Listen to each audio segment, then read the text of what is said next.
Comme nous l'avons remarqué dans notre premier exposé, les sages ont tout de suite relié la fête de Pourim à des événements qui se sont déjà produits dans l'histoire juive. Et bien que Esther essaye de leur expliquer que véritablement il y a quelque chose de nouveau et qu'ils acceptent cette nouveauté, eh bien leur souci était cependant de relier les événements, je dirais, qui sont post-bibliques à la Bible. À savoir donc par conséquent que l'histoire sainte continue, bien que la situation du peuple juif ait changé et qu'il se trouve maintenant dans une situation d'exil par rapport à la Terre sainte. C'est ainsi que l'événement principal que les sages, nos sages, dans la Bible, dans le Talmud, essayent de relater avec la fête de Pourim, et c'est l'événement d'Amalek. L'événement d'Amalek, comme nous l'avons déjà souligné, est le fait que dès que le peuple juif est sorti d'Égypte, et par conséquent était témoin d'un événement assez extraordinaire, puisque du camp de concentration d'Égypte, personne n'avait réchappé. Et le fait que le peuple juif ait réussi à se débarrasser des chaînes de l'esclavage et de sortir d'Égypte, qui était la puissance essentielle de l'époque, eh bien, est un phénomène assez extraordinaire qui fait que, dès ce moment-là, Amalek, eh bien, il refuse ce phénomène extraordinaire, en disant il n'y a pas de phénomène extraordinaire. Tous les phénomènes sont ordinaires. Je traduis, il n'y a pas d'histoire sainte, il n'y a pas une vocation particulière du peuple juif. Cela fait partie, si vous voulez, des circonstances normales.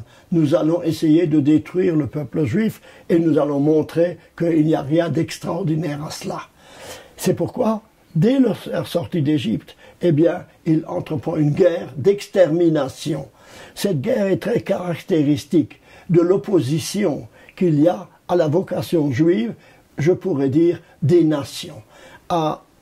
Amalek représente un élément des nations qui signifierait au fond qu'il y a dans les nations et dans le fait même qu'il y a des empires, il y a une opposition à ce que représente la vocation du peuple juif. Vous savez que la Torah reprend ce phénomène deux fois. Une fois dans le chapitre 17 du livre de l'Exode, où on nous raconte l'événement, et une deuxième fois dans le livre de Devarim, du Deutéronome, chapitre 25, où l'on nous montre le devoir de se souvenir d'Amalek. Zachor, souviens-toi de ce que t'as fait mal à Amalek. C'est même le célèbre Zachor, souviens-toi, c'est-à-dire souviens-toi des événements de l'histoire, souviens-toi qu'il y a eu un moment où lorsque tu es sorti d'Égypte, déjà on a voulu faire atteinte à quoi? À ton existence même. C'est, je le rappelle, le projet d'Amalek, c'est-à-dire d'exterminer le peuple juif. Il n'y est pas parvenu. Il n'y est pas parvenu comme n'y sont pas parvenus tous les Amalek de l'histoire. Mais ils ont affaibli constamment le peuple juif et par conséquent renforcé constamment la nécessité du peuple juif de lutter contre cela. Ce sont des problèmes que nous connaissons bien. Ce sont ceux de l'antisémitisme, ce sont ceux de l'antijudaïsme, ce sont bien également aujourd'hui de l'antisionisme. C'est-à-dire, nous retrouvons toujours cette même tendance à vouloir effacer l'existence juive comme une existence légitime dans le monde. Et nous sommes aujourd'hui témoins absolument du même phénomène qui relève déjà d'Amalek, dont le texte nous dit « Zachor, souviens-toi, Altishkar, n'oublie pas ». Car il y a tendance constamment du peuple juif à vouloir s'intégrer quelquefois dans la vie des nations et par conséquent d'oublier la singularité de sa vocation. Le Maharal, lui, dessine dès le départ, à travers évidemment, comme je l'ai dit, les textes du Talmud, une opposition ici qui serait une opposition de fait, non pas des nations obligatoirement, mais de ceux qui, parmi les nations, n'acceptent pas cette présence. Le Maharal analyse très profondément cette opposition en disant qu'il y a deux peuples qui sont mentionnés comme étant Réchit, comme étant le début de quelque chose, comme étant la manifestation de quelque chose d'inédit dans le monde. C'est assez étonnant que dans le Tanakh, nous trouvons effectivement seulement deux peuples qui sont appelés Réchit. Qui sont appelés Réchit a une signification essentielle. Vous savez que la Torah commence par le mot Beréchit, c'est-à-dire par conséquent, je dirais, le noyau essentiel de quelque chose. Quels sont ces deux peuples? Eh bien l'un, c'est Amalek, et l'autre, c'est Israël. C'est assez curieux que seulement ces deux peuples sont appelés Réchit. Voici les textes qui sont relatifs à cette dénomination. Le premier, je dirais, en ce qui concerne Amalek, très curieusement, c'est le prophète des nations, Biléam, le prophète des nations, qui dit la chose suivante dans le livre des Nombres, Bemidbar, chapitre 24. Vayar est Amalek. Bilam, prophète des nations, qui devait maudire le peuple juif et qui n'a pas réussi à le maudire, alors Vayar, il a rue est Amalek. Voici qu'il voit le peuple d'Amalek. Vayissam Shalo, Vayomar, et il commence sa prophétie, et il dit Réchit Goyim Amalek. Amalek, Réchit Goyim. C'est le Réchit, le noyau Goyim des nations. Va'acharito, et son avenir, Adé Oved, va vers la perte.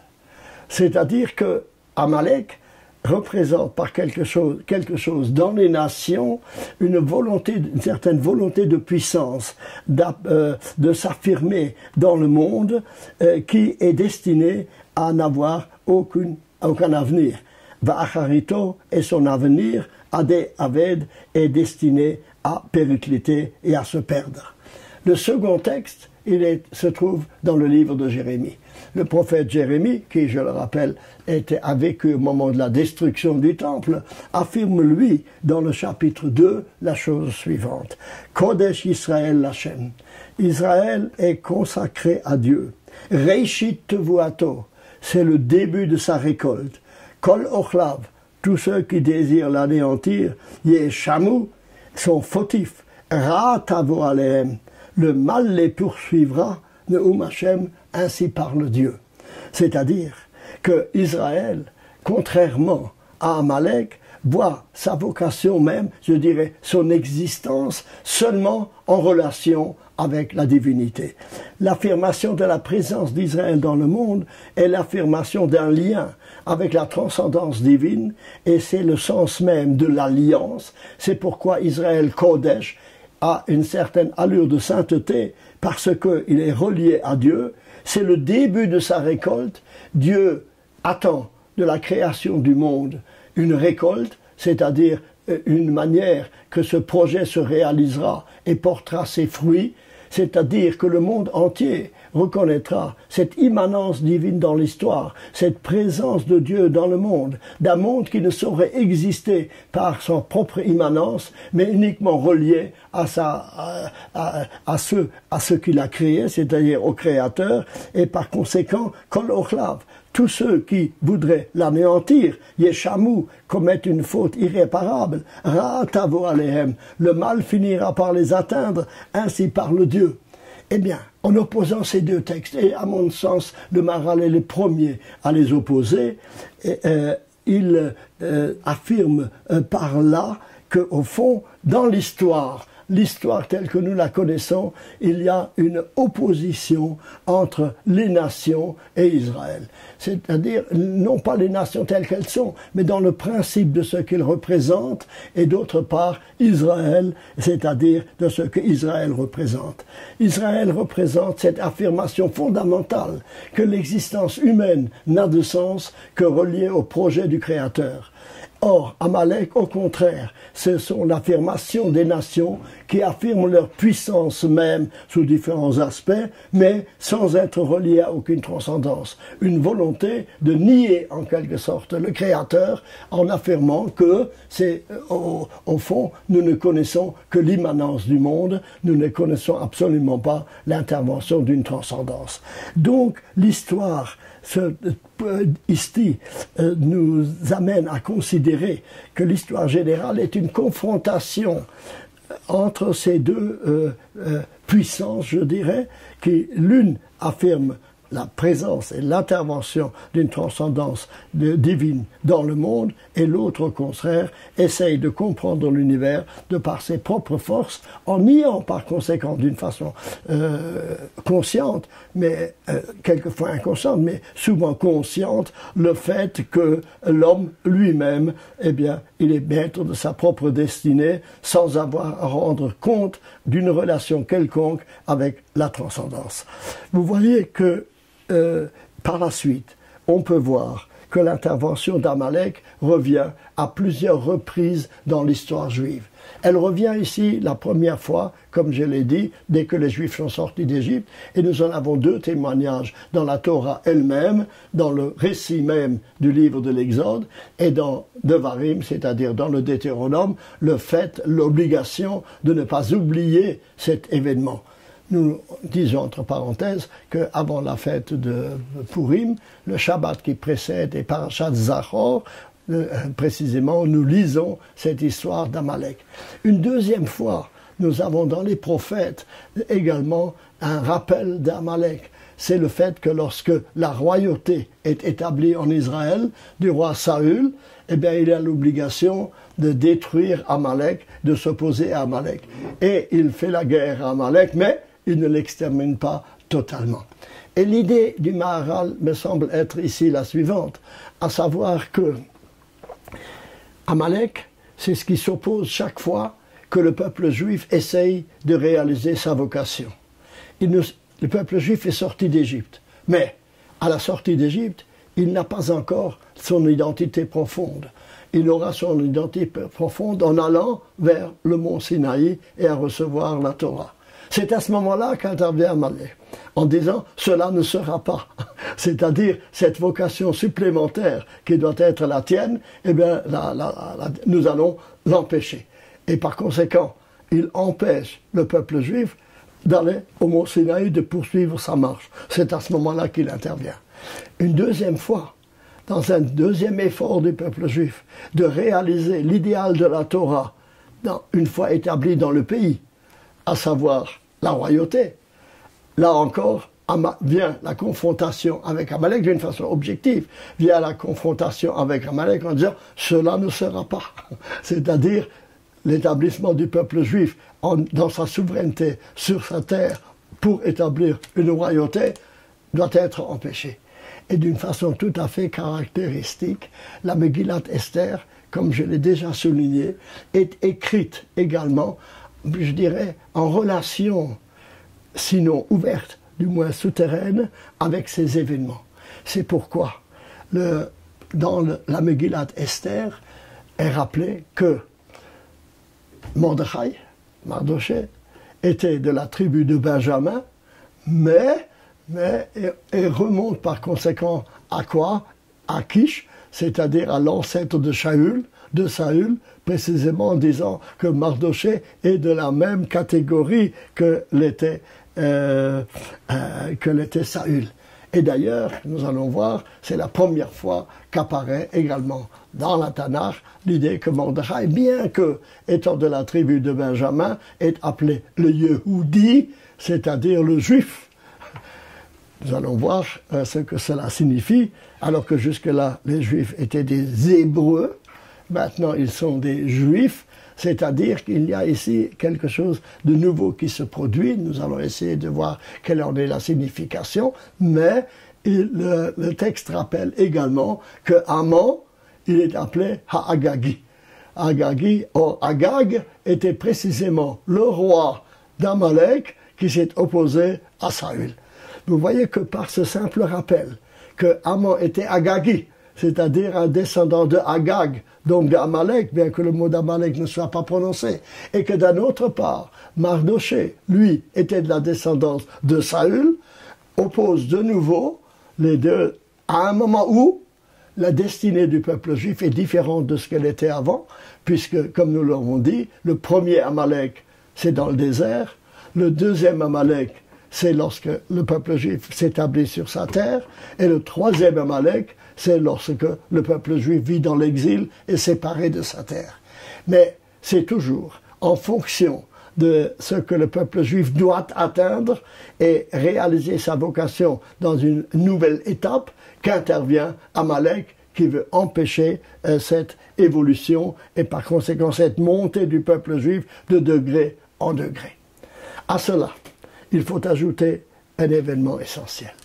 Et cet événement essentiel est le suivant, à savoir que le peuple juif est évidemment lié historiquement à sa terre. Nous avons vu qu'en ce qui concerne l'époque de Pourim, il est déplacé de sa terre, il est dans l'exil. Il se pose par conséquent un problème qui est le problème de son existence physique. Ce que l'on veut détruire dans le peuple juif, c'est son extermination. Je l'ai déjà rappelé, mais je crois qu'il faut le souligner encore une fois, il s'agit d'une solution finale. Solution finale signifie ne pas exterminer une partie, mais exterminer totalement. Vous n'avez pas le droit d'être, vous n'êtes pas légitime dans cette existence. Mais, à vue juive, l'existence physique du peuple juif est toujours soutenue par l'existence spirituelle du peuple juif. Je l'ai dit tout à l'heure, que représente le peuple juif? Il représente une alliance avec Dieu. Mais que signifie alliance avec Dieu? En quoi s'exprime cette alliance? Vous savez que la fête de Pessah, c'est une délivrance physique, mais que Shavuot, c'est la délivrance spirituelle. À savoir que, et c'est d'ailleurs pourquoi nous relions Pessah avec Shavuot, pour dire que la délivrance physique doit toujours être accompagnée d'une délivrance spirituelle. Parce que nous n'existons pas seulement physiquement, mais notre existence physique véhicule, si vous voulez, une exigence spirituelle. C'est pourquoi le Maharal envisage la fête de Pourim, non seulement sous l'angle d'une délivrance physique, mais également par rapport à l'existence spirituelle du peuple juif. Or, l'existence spirituelle du peuple juif, c'est le maintien de la Torah.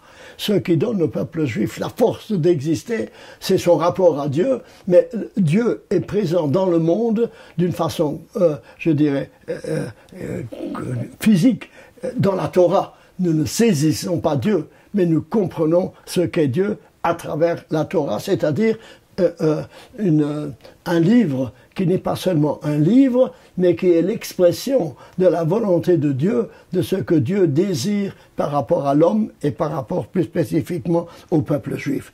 C'est pourquoi le Maharal voit dans la fête de Pourim quelque chose qui est comme, si vous voulez, un renouveau du peuple juif par rapport à son existence physique, certes, mais aussi par rapport à son existence spirituelle. Preuve pour cela, c'est que son commentaire de la Megillah, il l'intitule « Or Hadash », une nouvelle lumière. « Or Hadash », une nouvelle lumière. C'est-à-dire que la lumière, évidemment, c'est la lumière de la Torah. Cette lumière a été donnée une première fois au Sinaï, et bien voilà que la fête de Pourim, dans la perspective du Maharal, reprise par rapport à certains textes du Talmud, veut nous dire qu'il y a eu un renouveau de la Torah à ce moment-là.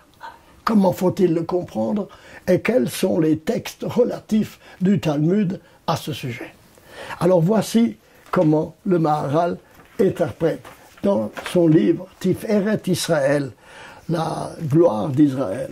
Dans le chapitre 32, le Maharal cite un texte de la Gemara de Shabbat, 88a, du texte de Shabbat 88a, et qui est la suivante. Voici le texte de la Gemara, je le cite d'abord, et je donnerai ensuite l'interprétation du Maharal de ce passage. Voici le passage.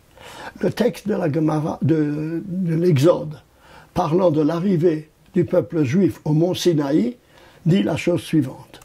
Et ils s'arrêtèrent au pied de la montagne. Exode 19, chapitre 19, verset 17. Voici comment la Gemara interprète ce texte. Rav Abdimi bar Chama bar Chassa a dit « Cela nous apprend que le Saint béni soit-il a incliné au-dessus d'eux la montagne en forme de baquet renversé. Et qu'il leur dit, si vous acceptez la Torah, tant mieux. Sinon, ce sera ici votre tombeau. Ce texte s'appuie sur le fait que le verset de la Torah dit « Ils s'arrêtèrent au pied de la montagne Tachat Har ». Le mot « Tachat », évidemment, littéralement, signifie « au pied de la montagne », comme je viens de le traduire. Mais littéralement, « Tachat » signifie « en dessous », sous la montagne. Alors, s'appuyant sur ce fait que le texte dit « sous la montagne », l'auteur du Talmud, ici, nous dit que Dieu a incliné sur eux la montagne de telle manière qu'elle formait comme un baquet, ils étaient sous la montagne, et Dieu les a menacés en disant « si vous acceptez ma Torah, tant mieux. Mais si vous n'acceptez pas, ce sera ici votre tombeau. » Et le texte continue. Rav Acha bar Yaakov, à ce sujet, dit « Cela est un grand avertissement concernant la Torah. » On nous dit là quelque chose d'important en ce qui concerne la Torah. Et Rabba ajoute, cependant, ils l'ont à nouveau accepté à l'époque d'Assuérus. Car il est écrit, les Juifs reconnurent et acceptèrent. Kimu ve kiblu. Ils ont reconnu ce qu'ils avaient déjà accepté dans le passé. Le Maharal explique d'une manière très profonde cet aphorisme de la Gemara, en disant qu'est-ce que la Gemara veut nous dire là. Elle veut nous dire qu'il y a la Torah a été acceptée par le peuple juif au moment de la sortie d'Égypte. Cette acceptation, d'après la littéralité du texte, s'exprime « Naseh venishma ». Nous ferons et nous écouterons. C'est-à-dire, nous comprenons très bien que Dieu nous propose quelque chose, ben si Dieu le propose, eh ben nous allons l'accepter. Mais la Gemara considère que cette acceptation était une acceptation forcée. C'est-à-dire, bien qu'ils aient dû Naaseh venishma, nous ferons et nous accepterons, et bien nous écouterons, nous accepterons, nous l'accomplirons, bravant la littéralité du texte de l'Exode, les sages du Talmud considèrent que dans le fond, les Juifs n'étaient pas libres de refuser la Torah. Ils n'étaient pas libres de refuser puisque, et alors l'explication du Maharal signifie qu'il était nécessaire que cette Torah soit imposée. On le comprend d'ailleurs d'une façon psychologique, je dirais. Voici, les Juifs sont sortis d'Égypte, un peuple qui avait été esclave pendant des centaines d'années, et par conséquent, tout à coup, il y a la voix de Dieu qui leur vient. Ils ne peuvent pas comprendre cette intervention directe. Elle est donc par conséquent imposée vraiment à ça. Le Maharal dit qu'au-delà même de cette signification psychologique, il est évident que nous considérons que le monde ne peut exister que si la loi de la Torah existe. C'est-à-dire le monde physique n'a de sens que par la réalité spirituelle qu'il signifie.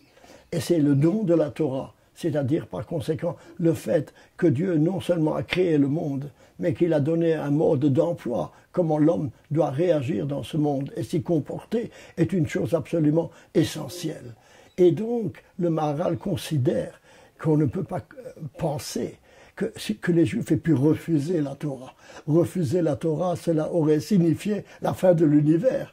Et par conséquent, dire que l'existence du monde dépend de ce petit groupe de Juifs sortis d'Égypte, s'ils l'acceptent ou non, c'est une considération un peu enfantine des choses. Il faut considérer que la Torah était nécessaire dans le monde. Nécessaire veut dire qu'il ne pouvait pas ne pas exister dans le monde.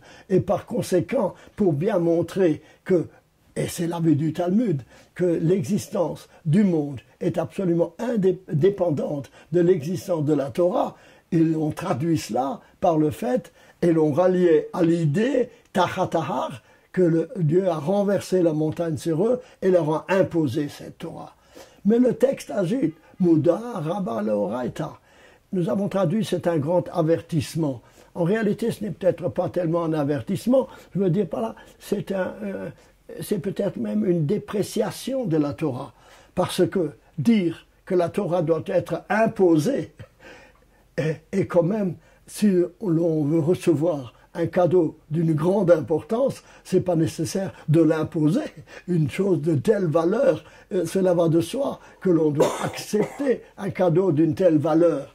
C'est pourquoi le sage du Talmud ajoute, c'est vrai, là elle était imposée, mais en réalité, à l'époque d'Assuérus, ils ont accepté la Torah qu'ils avaient à ce moment-là au Sinaï. Il leur a été imposé, maintenant ils l'ont accepté. Et ils relient cela à un verset de la Megillah, du rouleau d'Esther, où il est dit « Kimu ve kiblu ». Kimu, ils ont accompli, ils ont accompli ve kiblu, et ils ont accepté. Logiquement, il faudrait dire le contraire. Ils ont accepté et ils ont accompli. De là, le sage du Talmud conclut, non, ils ont accompli ce qu'ils avaient accepté avant. C'est-à-dire, ils ont accepté maintenant volontairement ce qui leur avait été imposé d'abord. Or, effectivement, et c'est là maintenant qu'intervient l'idée fondamentale du Maharal, à savoir que ce qu'ils ont accepté, c'était la Torah écrite. La Torah écrite, c'est-à-dire celle des 10 commandements que Moshe a rapportés du Sinaï, et le commentaire que Moshe leur a donné, c'est-à-dire les 5 livres de la Torah, ils l'ont accepté, la Torah écrite. Mais cette Torah écrite, par conséquent, c'est la Torah de Dieu. C'est une Torah que Dieu a donnée. Elle est marquée du sceau même de la transcendance, c'est-à-dire de l'inspiration divine. Cette inspiration, cette présence, je dirais, divine, dans l'histoire et dans la Torah, s'est exprimée au cours de l'histoire, pendant que le peuple juif était présent sur sa terre, par la prophétie. Les prophètes sont, si vous voulez, la suite de la promulgation de la Torah. Ce sont ceux qui sont inspirés et la voix de Dieu parle à travers leur gosier, comme nous disons. Or, pendant toute la période de la loi écrite, c'est-à-dire par conséquent du Tanakh, cette présence était, par le fait même que le temple existait, était une présence, je pourrais presque dire palpable. Elle était en tout cas visible par le fait de l'existence du temple, elle était visible et audible par le fait de la parole des prophètes. Rappelez-vous, Jérémie qui dit « Kohamar Hashem », ainsi parle Dieu. Les prophètes sont les représentants véritablement de la parole de Dieu. Ils peuvent dire « ainsi parle Dieu », comme Dieu a parlé au mont Sinaï. Or, cet événement se termine par l'histoire d'Esther. Le nom de Dieu ne figure pas dans la Megillah. Cela signifie par conséquent que la prophétie, nous sommes maintenant à la fin de la période de la prophétie. Il s'est produit un événement considérable au moment de l'exil de Babylonie, à savoir que à la même époque, nous assistons d'une façon progressive au fait que les prophètes n'existent plus. La prophétie cesse. C'est un événement capital dans l'histoire du peuple juif, c'est un événement capital dans l'histoire de l'humanité. Alors que jusque-là, la parole de Dieu était audible véritablement à travers les prophètes, voici que par un décret divin, cette prophétie s'arrête.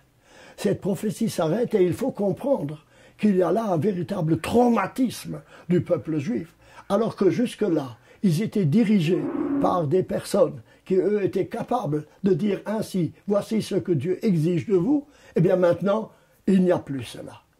Cela est d'une importance telle qu'à l'époque plus tard du Second Temple, les chrétiens considéreront par rapport à cet événement, étant donné que Dieu a détruit son temple, étant donné que les prophètes ne parlent plus, il est nécessaire d'un nouveau testament, c'est-à-dire il faut par conséquent une nouvelle révélation par rapport à celle qui existait, et pour les chrétiens, ce sera la révélation de Jésus, ou du christianisme ensuite, est censé prendre la place du judaïsme. À cette question dès le départ et bien avant le christianisme, le peuple juif a répondu de la manière suivante d'après les sages. Nous n'avons plus de prophétie, mais nous avons des sages. C'est-à-dire nous avons la Torah écrite. Et nous avons des sages qui sont capables, non pas d'être prophètes, mais d'être des sages, c'est-à-dire de comprendre le sens de cette Torah et de l'interpréter. Je traduis. Jusque-là, nous avions la loi écrite. Maintenant, nous avons le devoir d'une loi orale, c'est-à-dire de laisser parler la Torah dans les circonstances nouvelles dans lesquelles nous sommes entrés. Et par conséquent, cette période de Purim marque pour le Maharal d'abord la délivrance physique, effectivement, que les Juifs ont été sauvés de l'extermination, mais également que les Juifs ont été sauvés d'une extermination spirituelle. C'est-à-dire, ils n'ont pas dit du maître que maintenant il n'y a plus de prophètes, nous sommes perdus, mais nous ne sommes pas perdus parce que nous avons la Torah et que par conséquent il nous appartient de scruter la Torah. Et le fait de scruter la Torah, d'examiner tous les détails de la Torah, de développer la Torah, de l'idée de la Torah dans le monde nouveau, c'est la Torah Sheba'al Peh, c'est la loi orale. C'est pourquoi le commentaire du Maharal de la Megillat Esther s'appelle Or Hadash, une nouvelle lumière, à savoir que la fête de Purim est à la fois un renouveau de la Torah, comme il est le renouveau de l'existence physique du peuple juif qui n'a pas pu être décrit. Et c'est en reliant ces deux phénomènes, à savoir que la délivrance physique du peuple juif, qui est essentielle en ce qui concerne Purim, est marquée cependant également par cette possibilité de ne pas s'arrêter, de donner à la force de la révélation, la force d'une révélation continuée, et par conséquent, le peuple juif a été sauvé non seulement parce que il y a un sauvetage physique du peuple juif, mais pour qu'il puisse continuer sa vocation, et d'une manière tout à fait caractéristique, la fête de Purim est à la fois une délivrance physique, et même essentiellement une délivrance physique, mais cette délivrance physique est accompagnée de la possibilité du renouvellement de la loi juive, Or Hadash, l'institution des sages à la place des prophètes, et donc la fête de Purim manifeste l'éternité d'Israël à la fois dans le fait d'être de son existence physique qui n'a de sens que s'il est porteur d'une existence spirituelle. Or, la poursuite de cette existence spirituelle, Or Hadash, une nouvelle lumière. Vous voyez par là que pour le Maharal, examinant les textes du Talmud et les interprétant à sa manière, il considère que jusqu'à présent, je l'ai dit tout à l'heure, nous étions, le peuple d'Israël était des Hébreux. Pour la première fois dans le texte de la Megillah, ils sont des Yehudim, des Juifs. Juif veut dire des Hébreux en exil. Mais maintenant, par conséquent, le judaïsme. C'est la naissance du judaïsme qui vient dans une sorte de mutation, prendre la suite des Hébreux de la loi écrite, et maintenant ce sont les Juifs de la loi orale qui se poursuit jusqu'à nos jours, mais dont la fête de Purim est la marque essentielle. C'est pourquoi son livre, son commentaire, sur lequel nous reviendrons, de la Megillah, s'appelle Or Hadash, pour bien montrer cette continuité. La fête de Purim est donc le fait de la continuité du peuple juif. Ce sont double aspect, à la fois physique et spirituel.